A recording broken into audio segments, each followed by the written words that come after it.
Gurur Brahma, Gurur Vishnu, Guru Devo Maheshwaraha, Gurureva Param Brahma, Tasmai Shri Gurave Namaha. Chinmayam Vyapyat Sarvam Trailokyam Sacharacharam Tatpadam Darshitam Yena Tasmai Shri Gurave Namaha. Tvameva Mata Chapita Tvameva Tvameva Bandhuscha Sakha Tvameva Tvameva Vedyanavindam Tvameva Sarvam Mama Deva Deva Tvameva Sarvam Mama Deva Deva.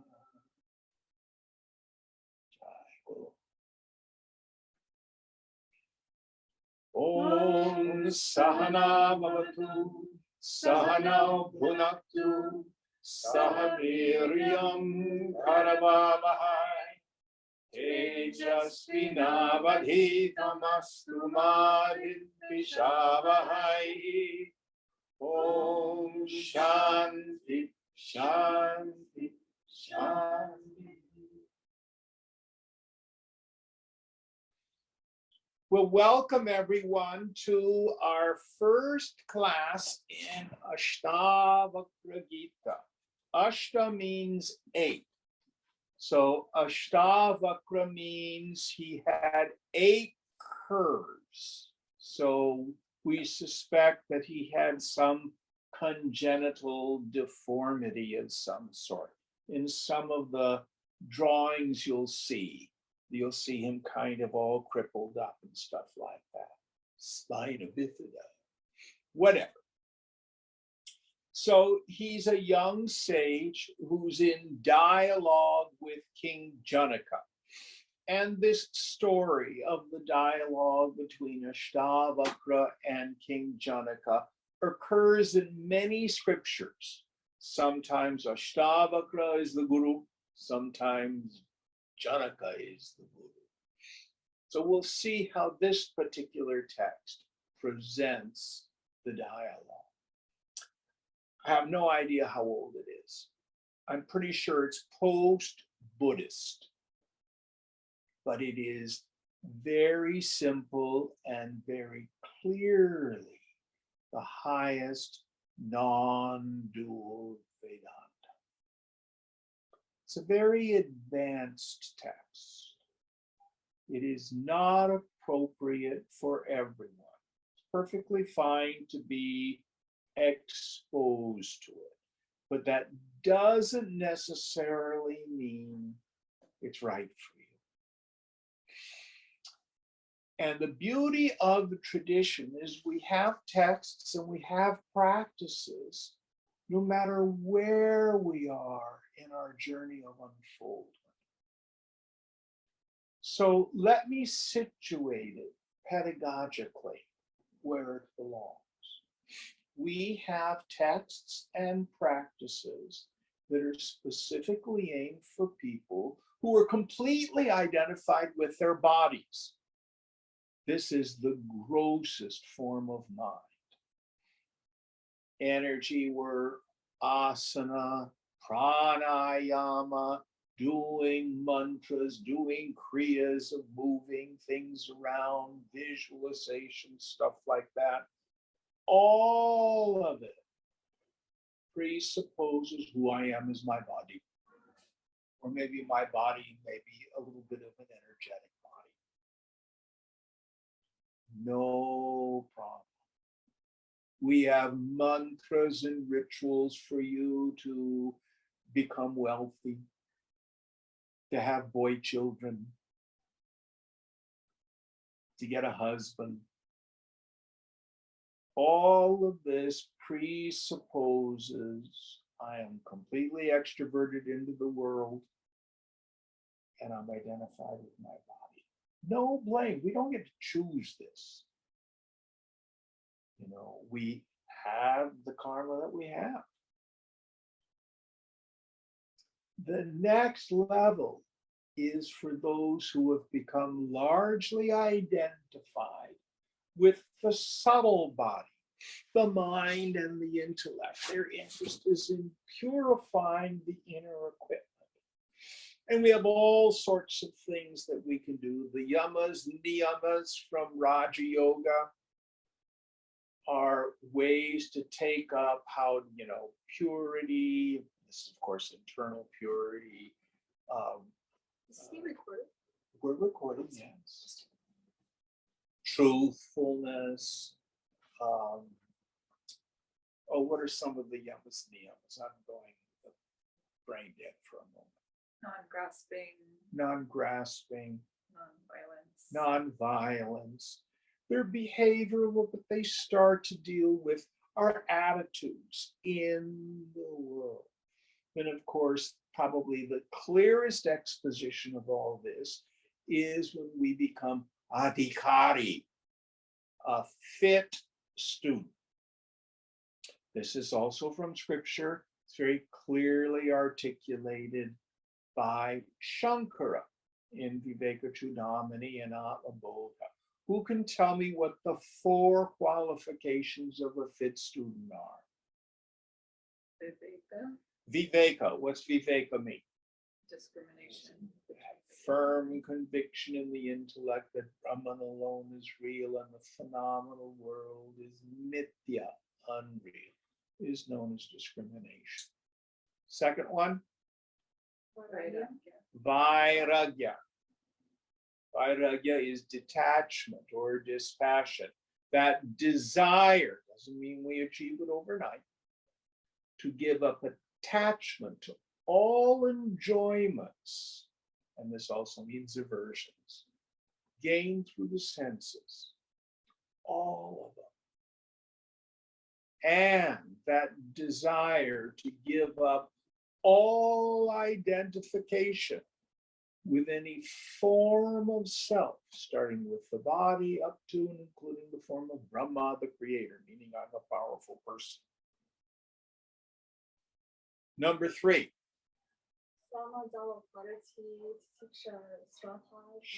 Shamadi guna, qualities of shama, etc.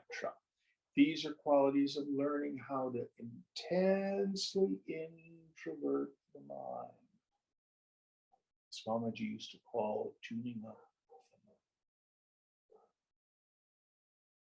Keeping the mind intensely introverted so our energy doesn't indiscriminately and compulsively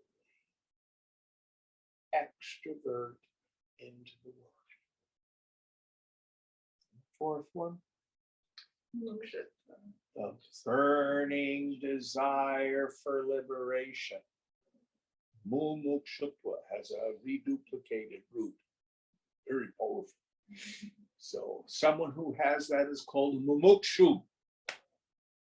And we're going to talk about the mumukshu later on.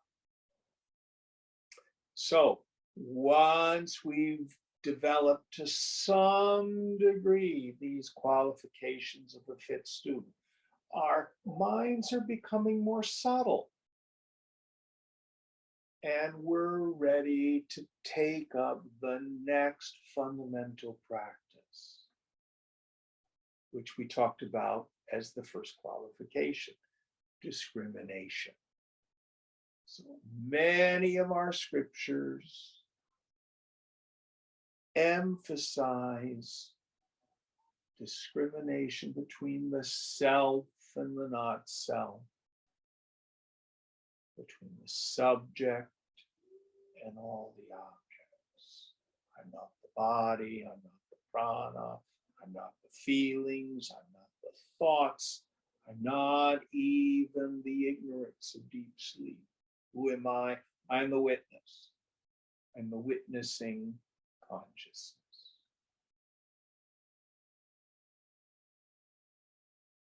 Many people think, oh, that's the end of the road. I know who I am now. Nope.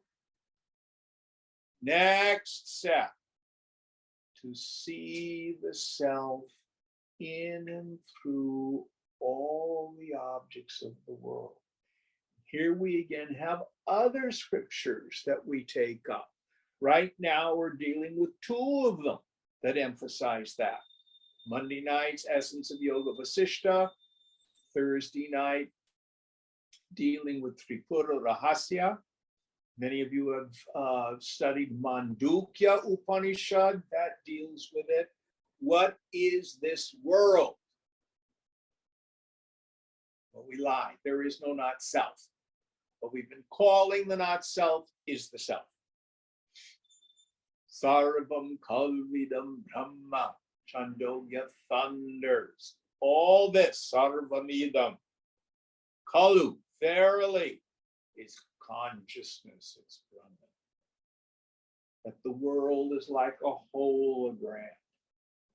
The term the ancients used was pratibimba. What's pratibimba? A reflection, like a reflection in a mirror. The mirror itself is the substratum. All the images are just reflections. Seen but not real. So we endeavor to turn the volume level down on our reactivity to the world.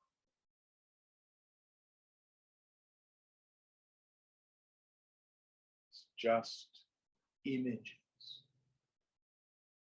painted on the screen of consciousness. All of these are practices.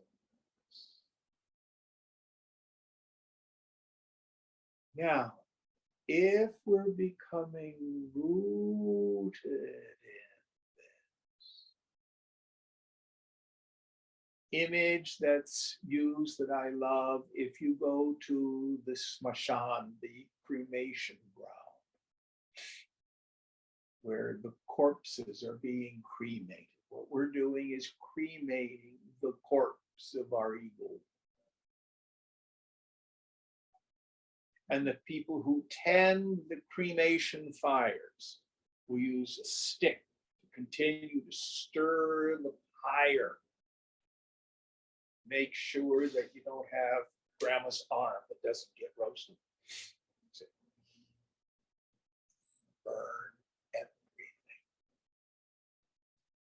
Your mumukshutva is that stick that's used to burn, to stir the fire, to cremate the ego. Now, when grandma's all burned up, what do? You throw the stick onto the funeral. So in the end, we give up the meditating. We give up the practitioner.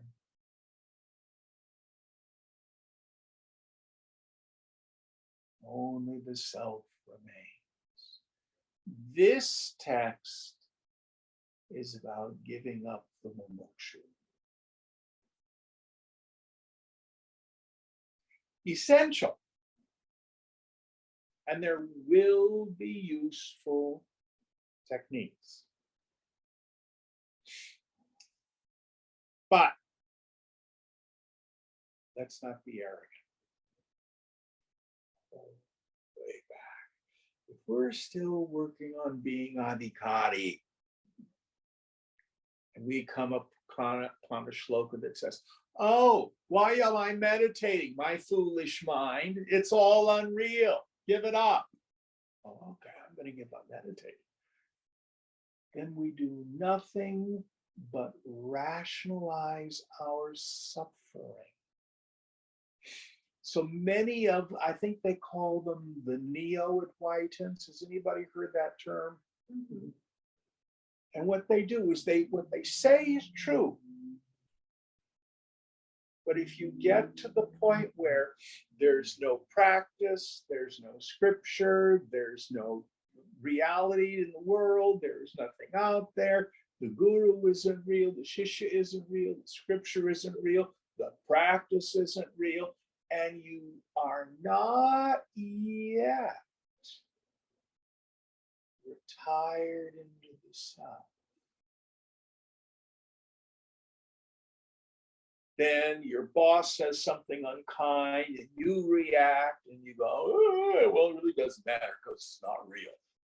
I just think I'll have a scotch and water. Doesn't matter because it's not real. You know, yes, I yelled at my husband. Well, I mean, I don't care. It's not real. And all you've done is rationalize bad behavior and your suffering. You understand what I'm saying? Mm-hmm. Yes. So you have to be very careful with a text like this. Now, I'm a firm believer that nobody is ever left out. The Lord brings people to class. I don't. So that you're here, you're welcome. But with this caveat,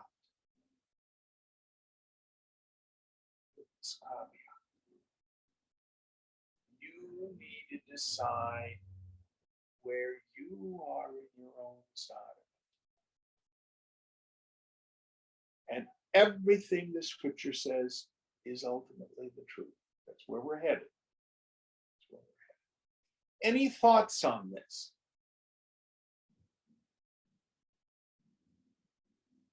I used to like what Tejo Mayananda used to say. He says, I woke up this morning and I renounced being president of the United States.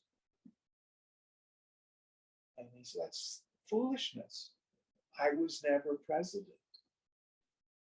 How can you renounce something you haven't got and never will get? So do not renounce what you have not yet achieved.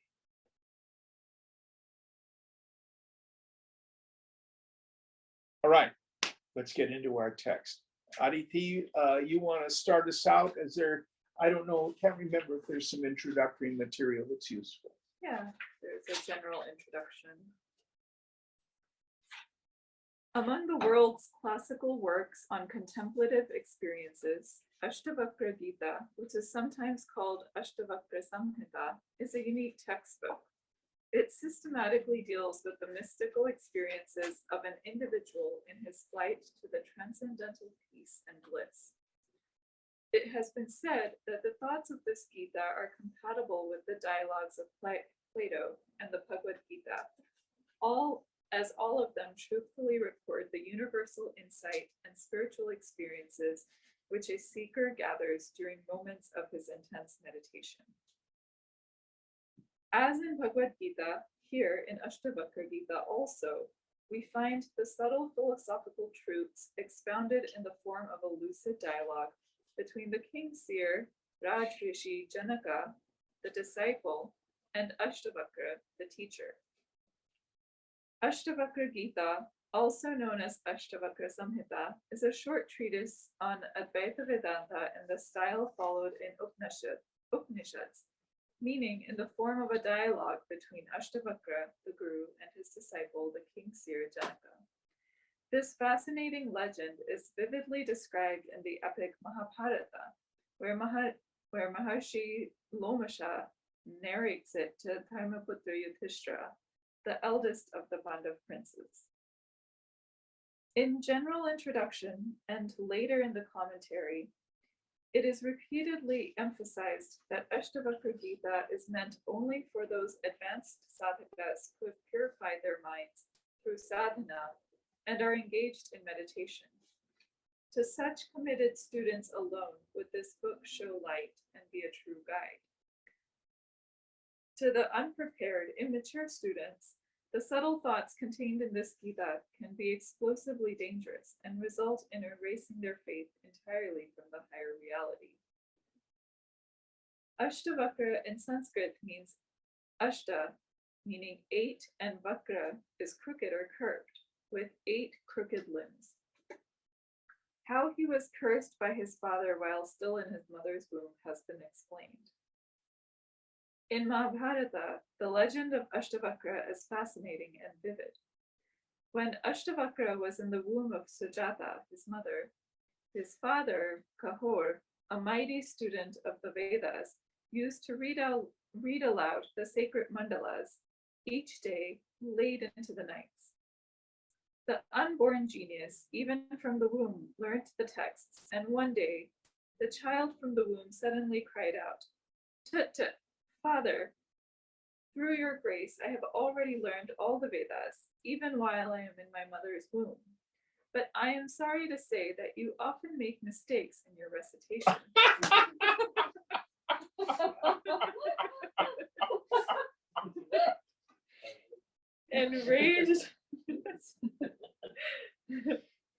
Enraged by this grave insult, the father cursed his son, and the boy was therefore born deformed with 8 curvatures in his anatomy. Usually parents don't get stupid till the kid's around 13 or 14.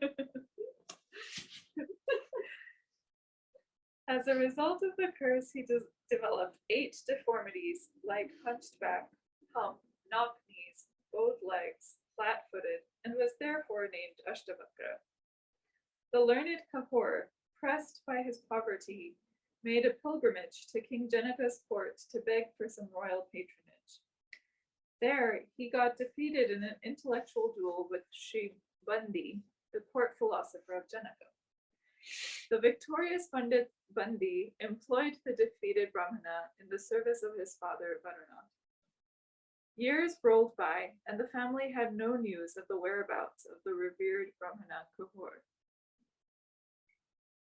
Though a splendid student, Ashtavakra in the school was teased by his fellow students, saying, "You have no father." The worried boy returned home and inquired of his mother. The boy came to know from his mother that his father had once gone to Janaka's palace and had not ever returned from there. Ashtavakra at that time was only a mere boy of 12 years. He decided to make inquiries and started on his pilgrimage to Videha. Janaka was a benevolent king, and to have first-hand knowledge of his subjects, he was on his rounds when he saw the young sage limping steadily. After alighting from his horse, he prostrated before the teenager sage, who was hardly 12 then. The deformities of the young ascetic became more vivid when he moved and viewed from close. The king felt aversion to the curvatures of his anatomy. The young sage, who was expert in Yog Vidya, as well as established in self-knowledge, Atmagyana, read the king's mind and addressed him as follows. "O king, just as the shape of a temple does not affect the Akasha, sky, the crookedness of the physical body has no effect on Atma. A wise man has Atma Drishti, meaning he looks at the reality behind this manifested world, whereas an ignorant one has Karma Drishti, meaning he gets lost in names and forms." The king was taken aback by such an incisive wisdom of the young sage, and requested him to grace his palace, to which he acceded. Ashtavakra was thus given a place of honor in the king's palace. He removed all doubts from Janaka's mind. In Mahabharata, there is a slightly different version. Ashtavakra, accompanied by his maternal uncle of his own age, Shwetaketu, reached Janaka's kingdom to observe Mahayajna being conducted there, as also to search his father. The king was proceeding to the Yagnashala, and attendants accompanying him were diverting traffic to clear passage for the king. By his precise knowledge of Shastras, Ashtavakra pointed out that the Brahmana had priority in the right of passage over even the king. On hearing, the king was impressed with the knowledge of the young mendicant and acceded the point and requested him to proceed ahead of him. Although the Mahayagya was open only to established scholars, the king took him along to the Mahayagya. On learning about his motive of defeating Bandi, the royal scholar, the king tested his knowledge of the Shastras by questioning. With appropriate and precise answers, he impressed the king, who invited Bandi to engage the young sage in arguments. Ashtavakra defeated Bandi and thus got his father released, where he proved that though physically a boy, he had the wisdom of the ancients. There, in the court, the handicapped boy defeated the revered philosopher Bandi and won the freedom of his father. The father let his son bathe in the river Samanga, and blessed by the father, the deformed child walked out of the waters cured completely, a handsome boy of brilliant charms. Ashtavakra Gita, both in its style and structure of composition, closely resembles the epics. It belongs to an age prior to the systematization of philosophical thoughts in India. Like the Bhagavad Gita, it has simplicity of diction and clarity of expression, without losing the forcefulness of language and the pregnancy of its thoughts. Like the Bhagavad Gita, here also we find that the teacher refuses to indulge in any involved philosophical discussion, but the teacher constantly directs the entire attention of the student onto the spiritual reality behind life and its expressions. Erudite scholars after laborious study and research have assigned Ashtavakra Gita to a period immediately after the Bhagavad Gita and just before the rise of the great philosophical schools. Ashtavakra Gita must have appeared at a time closer to the later Upanishads, Straightforwardness, Mundaka, Mandukya Karika, and others. There is a suspicion of a reference to the Buddhistic concept of non-existence, Shunyavad. Ashtavakra Gita does not show any inclination to accept a personal God, as we find in the Bhagavad Gita. In this sense, thoughts of Ashtavakra are more faithful to the major Upanishads and their monistic idealism. To all advanced students of meditation, Ashtavakra Gita directly points out the way and the goal. Those who have not had the early groundings in meditation and have not experienced the inner silence of meditation, to them this Gita is a mute instrument. To the unprepared, the subtle thoughts of this Gita can become explosively dangerous. These can blast the student's faith and can even shake his entire hold of the higher reality. To those who have purified their minds and are engaged really in meditation, to such committed students alone, this textbook can show light and can serve as a true guide. As an unrelenting non-dualist, rooted in the vivid experience of the transcendental spiritual oneness, Saint Ashtavakra never compromises. He rejects completely the worlds of objects, emotions, and thoughts perceived through the delusory body, mind, and intellect. As such, he refutes and totally rejects the principle of Maya. To him, there is neither an individual ego, Jiva, nor a creator, Ishvara, nor any delusion, Maya, nor a universe, Jagat, other than the one infinite consciousness, the Self. This clearly gives us an idea of the platform of Ashtavakra and the types of students whom he is addressing. To Ashtavakra, there is only one goal to be aspired for and reached, and that is self-knowledge through direct mystical intuition, which he calls as Vijnana. The final spiritual experience in Ashtavakra Gita arises to profound raptures of vision and insights, and culminates in the sovereign unity of the self that dissolves all duality, such as the knower, knowledge, and knowing. In fact, the deeper essence of this Ashtavakra song cannot be explained in words, but is to be experienced in the dynamic silence of one's own deepest meditations. It is addressed to all the royal saints of the caliber of Janak, to whom attributed the oft-quoted observation in Mahabharata, "Infinite is indeed my wealth, of which nothing is mine. If Mithila is burnt, nothing that is mine is burnt." In Ashtavakra Gita also, Janaka declares, "In fact, one way nothing belongs to me, or in another way everything is mine only." Chapter 1. Self, Witness in All. Introduction. In this opening stanza of the Ashtavakra Gita, the brilliant disciple, the royal seer Janaka, expresses his problems, and the teacher, totally established as he is in the experience of the transcendental truth, answers the questions raised by the student. The pure effulgent self is I ever don't the think we need to do Swamiji's commentary. So let's go right into the verse. Janaka vacha gatham jnanamavaproti gatham muktirtha vishyati vairagyam cha gatham praptam tad pruhi mama prabhu. Janaka said, "Teach me this, O Lord. How can knowledge be acquired? How can liberation come? How is renunciation achieved?"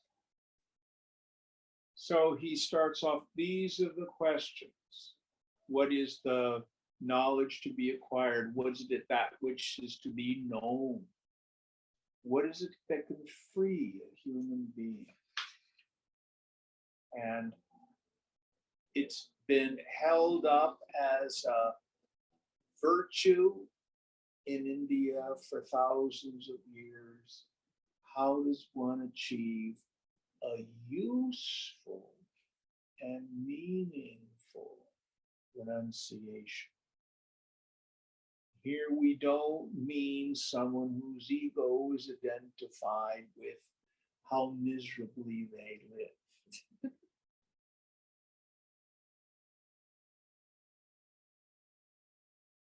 Well, you can tell it when going on.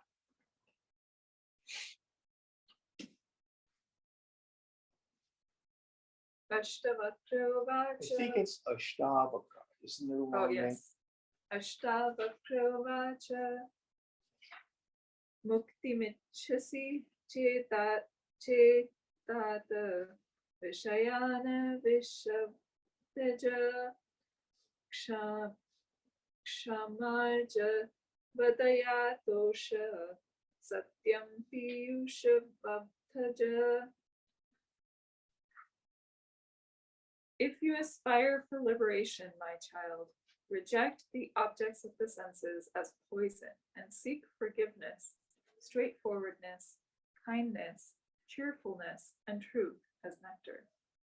So here we have in this one verse indicated those first two stages of preparation I talked about in the introductory remarks. Things that first of all we do in terms of our actions and the preparation of the head and the heart. So let's go through this short list that he puts forward. The first idea, reject the objects of the senses as poison. yes. So I'm going to give you the shortcut to self-realization. Abhyasa, vairagya. Only two things you need to know. What is abhyasa? Practice. What is vairagya? That intense desire to give up our attachment to sense objects and personal identification.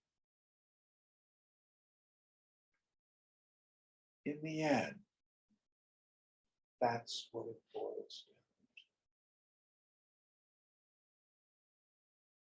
to. The mind needs to come to a place where we've burned out all those addictive tendencies to the world. Now, this cannot be done through suppression. In Gita, Krishna will say the person who gives up the objects of the senses but allows the desire to remain behind is verily a hypocrite. But their desire leaves them on seeing the Supreme. And you can tell it. You can see it in priests and monks and nuns in the Western tradition. You can see it in swamis and swaminis in the Eastern traditions. As they get older, are they just angry, bitter, nasty people? Controlling. They've misunderstood.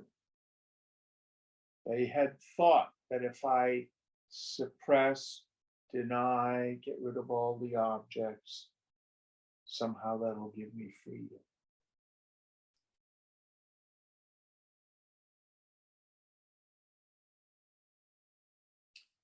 We develop mature vairagya through insight.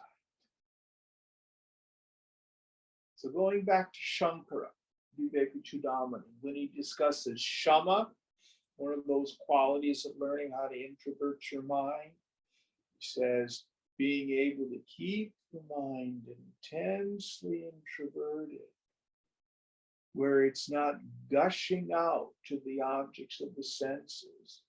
How? Through a steady observation of their defects.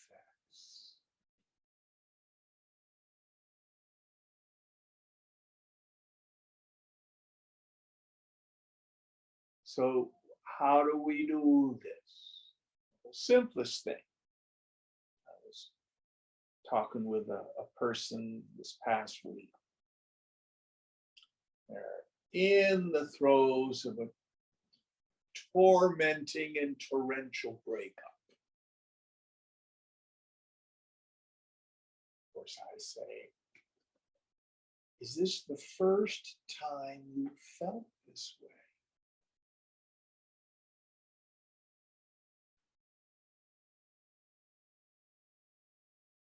You meet one jerk in life, bad luck, one in a day. Meet two jerks in the day, coincidence. You meet three jerks in the day, guess who's probably the jerk? So we have to understand there's something in me, some klesha, some affliction, some dosha, some defect. It's my attachment, my expectation, my control issues, my identification. Let it go, let it go, let it go. And it needs to be absolute. Oh, I just want to hang on to this attachment. Look yourself out. But you will have no peace till you do.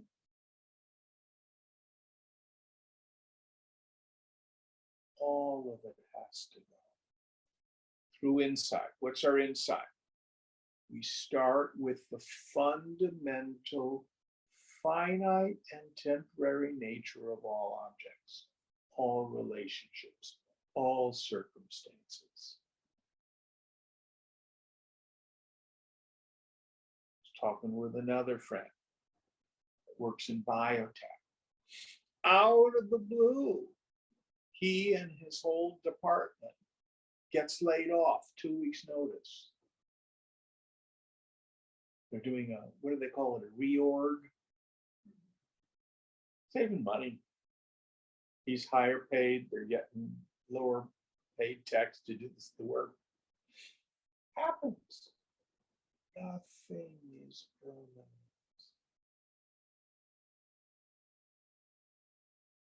Nothing is permanent. And then ultimately, it comes from understanding the pleasure principle.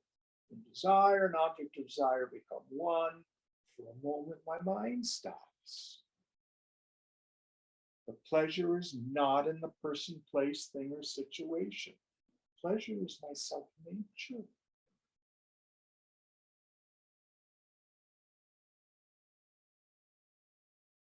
So we need to watch our minds. What's it feel like to want something I don't have?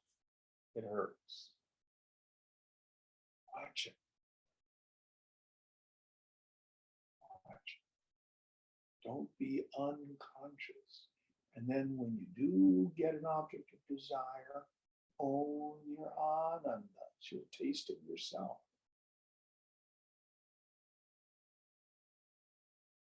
And then we need to cultivate that non-mediated experience of the bliss of my own self-nature.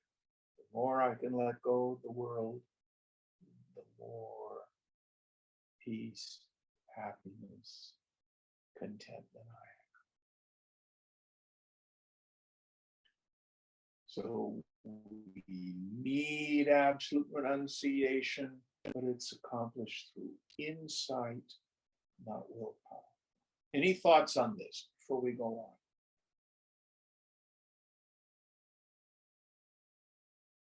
Now, most of us are not 100% there yet. Okay. But Shankara would say, at least don't embrace a rotting corpse thinking it's a beautiful bride. Don't dress up your worldly addictions and compulsions and glorify and romanticize them. At least tell the truth. Okay, I have an attachment to this and I can't give it up yet. Okay, live through it. Do karma yoga. Any thoughts on this? Yes? No? No. I thought I saw a hand go up. Next one. Next idea. Seek forgiveness. Ah, yes. So, forgiveness on both sides. When we mess up, not if, but when, seek forgiveness. Admit our wrongs as quickly as possible. Clean up our own side of the street.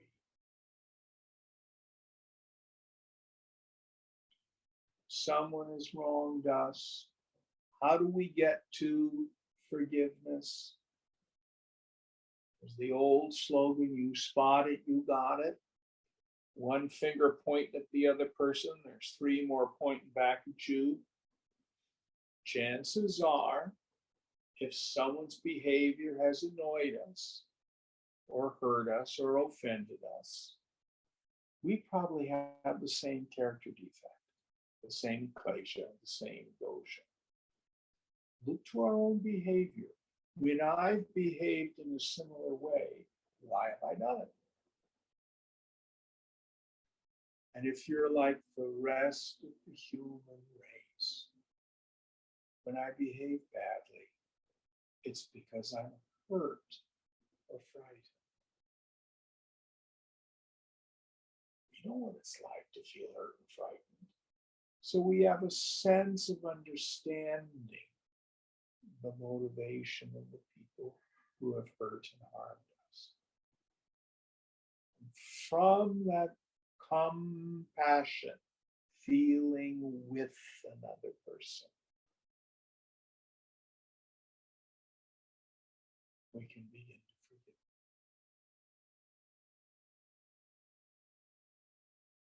as Jesus was on the cross being nailed up, his prayer was, "Forgive them, Lord, for they know not what they do."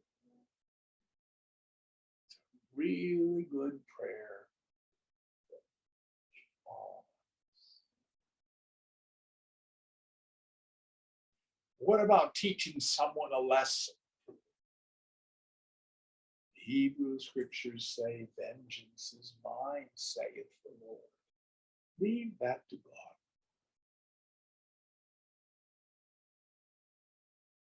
It's not my job. So when we practice forgiveness, it's not only forgiveness of ourselves. How many of you have an internal critical voice? "Oh, why did I do that? Oh, that was such a stupid thing to do. I regret that so badly." Who's had that voice? Yeah. Why'd you do it? You were hurt and frightened because of spiritual ignorance. Don't blame. Let it go. In my over 40 years of teaching, if I had ever seen one person get value or grow spiritually through internalized self-criticism, self-abuse, I would recommend it as a practice. Never seen one. And that's different than honestly and compassionately seeing, okay, I have this particular klesha, I have control issues. Okay. Beating myself up about it does no good. Being solution oriented is what I recommend. Do what you can to act contrary to the bad habit. Any thoughts on forgiveness? Forgiveness of others, forgiveness of ourselves. Seek forgiveness. And again, can I share something, Jim? please do. Interestingly enough, for me, it was forgiveness that got me into the Vedanta path. I don't know. It was one retreat where I was, just connecting with the breath and thinking that I could, I come from a religious background. I was brought up Catholic, but then I thought I would never be able to see God until, I died. And then after I was in doom and gloom, I thought I would never be able to see it. But then I think it was a Buddhist introduced the idea that in between each breath, I could see, I could be with the beloved, and in that space too, in between each breath or in between each thought, is where I found forgiveness. Like in that perfect blissful place, there's no need to forgive or be forgiven, or because everything is calm and blissful. But it was so that gave me hope to pursue this path. Thank you. Thank you. Thank you. All right, next idea. Straightforwardness. Yes. Many of us have heard the slogan, "Grasp and develop a manner of living which demands rigorous honesty." Living a life of integrity. And who's the person to whom we tend to lie the most? Ourselves. So out there in the world, live a life of rigorous honesty. Don't cheat. Don't lie to other people. What about white lies? Don't lie.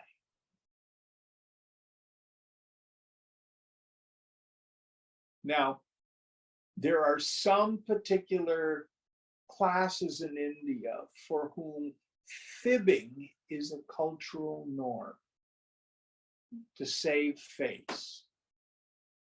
I can remember I was in Delhi and I said, how do you get to so-and-so place? And this person didn't know, but he didn't want to admit that he didn't know. So he just made up fake directions.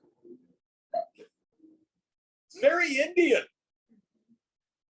Oh, but for this particular person.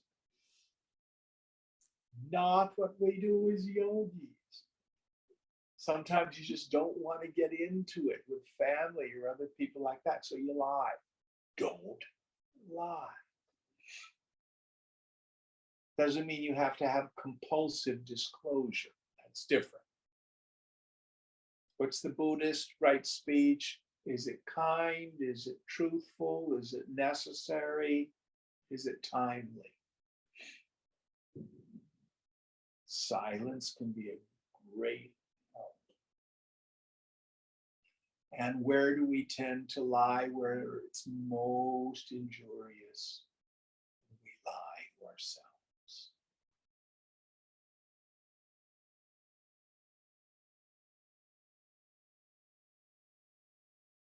In those of us in the 12-step traditions, what's the essence of the first step?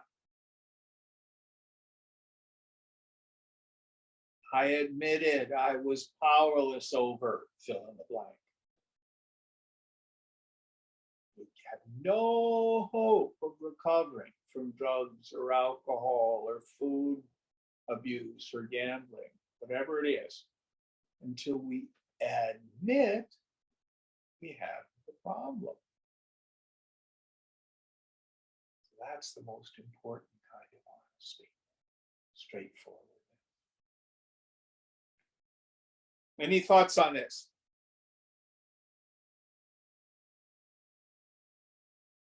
All right, so, and this means all the other qualifications of a fit student that we find in so many of the other scriptures.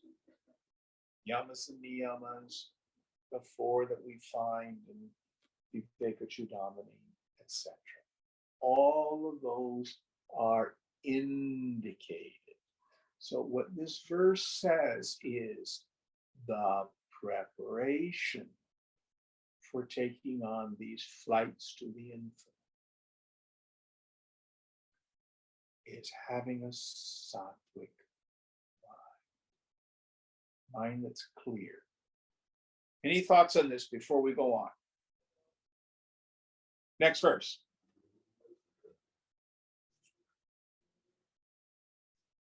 No, actually, before we go on, did you want to? There were a few more qualities. Did you want to talk about those? Oh, sure. Kindness, cheerfulness, and truth as nectar. Kindness. Try to be kind to people, to return good for evil. Next one. Cheerfulness. Yeah. Yeah. Many of us, I just want to be real. For them, real means focusing our minds on the tragedies and the vicissitudes of our lives.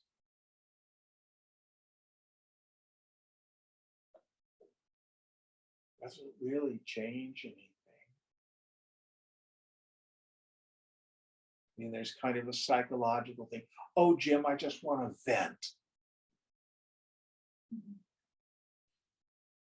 Does that fix anything? You can do it if you wish. What we're looking for is someone to say, oh, yes, Jim. Golly, that's terrible. Let me tell you about how terrible my stuff is, you know. And it's just the two people who spiral down with that. In many ways, we're as happy in our lives as we make the decision to be.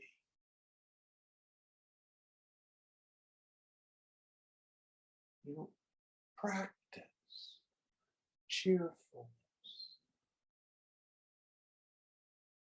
Don't get caught up in the pinpricks of life.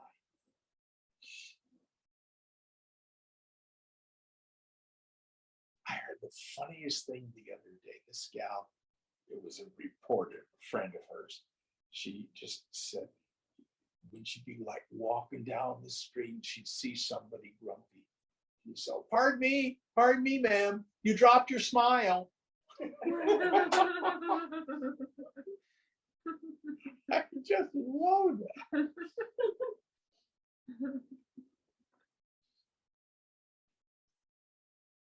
Practice gratitude. That's a huge one. Too often our habit is, this is what's wrong with my life, that's what's wrong with my life, that's what's wrong with my life. Develop the habit of making a gratitude list. Every morning, can you think of 10 things for which you're grateful?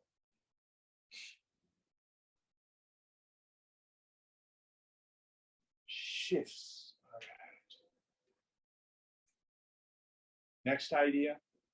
Truth as nectar. Truth. Yes. So this goes back to the straightforwardness, but the ultimate truth is the infinite. Seek truth. Seek this as nectar. And is the word amritam for nectar? Piyushvat. All right, going on. Next verse.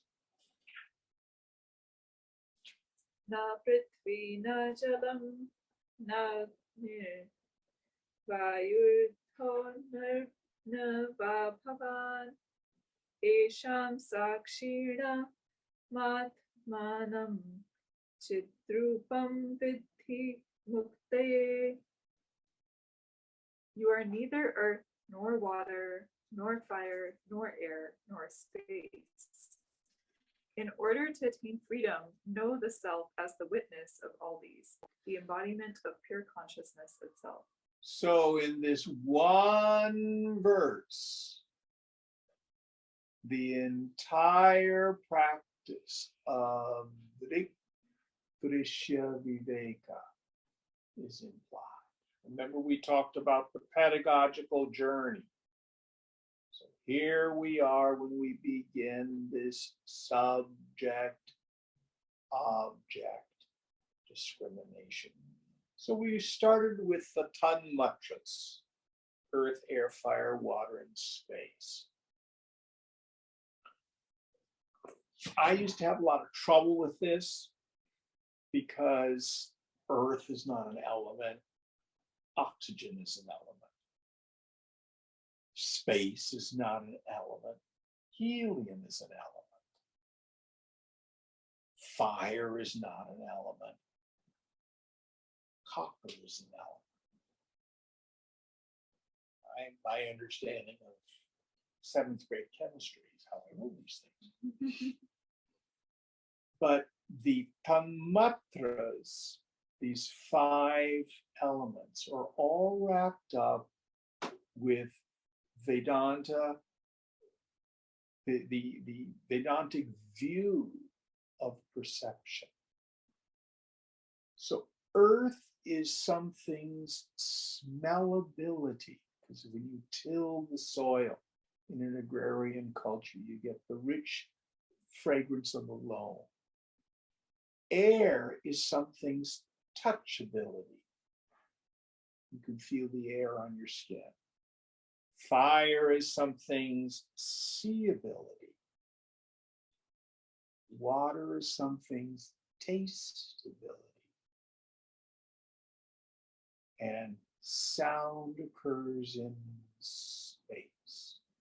Why do we think of these perceptions as the elemental bases of the phenomenal world? This is the way to understand it. So if we look at the coffee table here in the living room, it's made of wood. Wood's made of cellulose, Cellulose is basically carbon. Isn't that what, is that right? Yes. Okay. Now, to me, the table seems real. I can bang on it, etc. But if I were dreaming, I was here in the living room and there was the rosewood table. Is the rosewood table of my dream made of carbon? No, it's made of seeability, tasteability, touchability, smellability, and hearability in some combination of those. So when we talk about the tanmatras, the 5 elements, we're talking about this fundamental truth that the phenomenal world is consciousness. It comes about like a dream. Now, everything that is perceived through the senses or the mind or the intellect is some combination of the 5 elements. The process, according to the ancients, was what was called the pancha karana,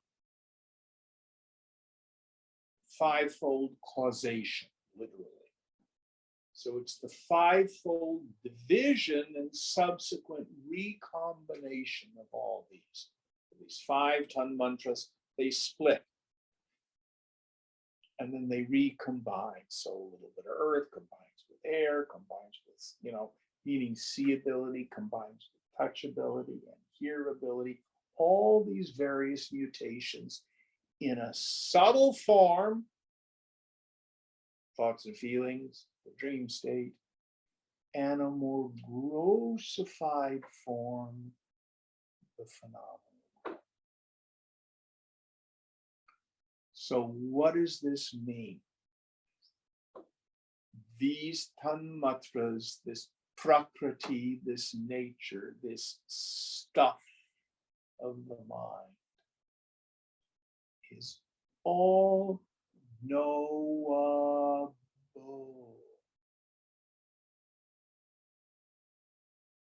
You look at the coffee mug. I know the coffee mug. We're not concerned about what the coffee mug's made of right now. Some permutation of the tanmatras. Point is, there's a subject-object relationship. I'm not the coffee mug, I'm the knower of the coffee. If I look at the metal bowl on the table, I know the brass bowl. Brass bowl is some combination of the tanmatras. It's unimportant what that is.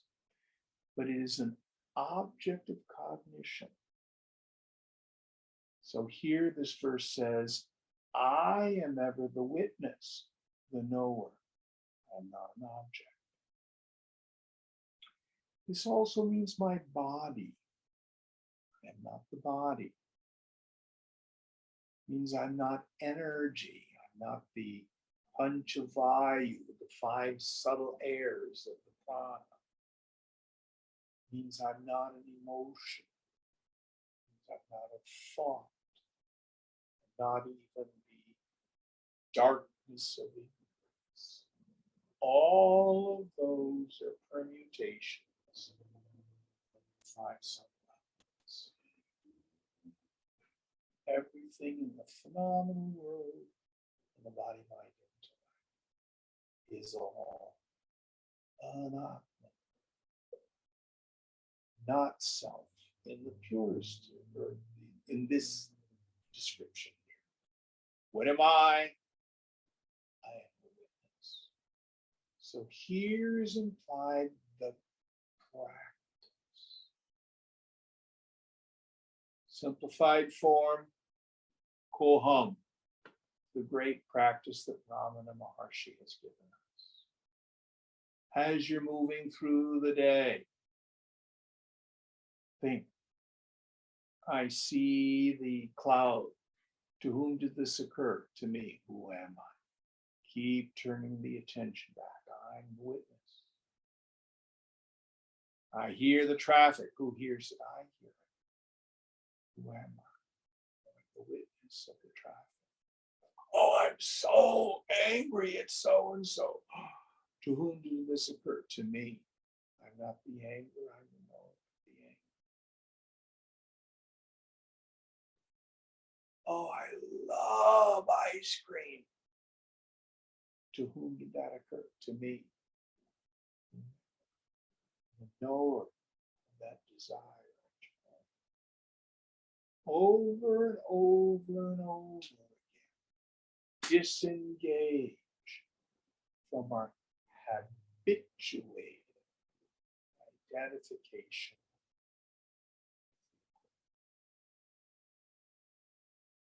Now, in Viveka Chudamani, the majority of the book is a thorough examination of the not self, so we can let go of it and be identified with the witness. This text, one verse. That's all we get. Any thoughts on this practice? Drik, Drishya, Viveka, the discrimination between the seer and the seen, the knower and the known, the noumenon and the phenomena. Self. Any thoughts? All right, we'll stop here for today. Om Purnamada Purnamidam Purnat Purnamudachyate Purnasya Purnamadaya Purnameva Vashishyate. Om Shanti Shanti Shanti. Hari Om Sri Guru Pyo Namaha. Hari Om.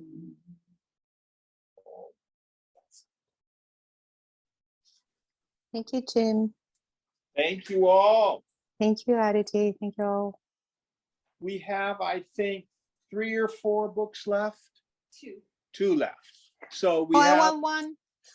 well, first come, first serve, sweetheart. It's Okay, I'll also be there next available week. on Amazon in Kindle Oh, okay. and in hard copy. Okay, excellent. Thank you. All right. Ciao. Bye.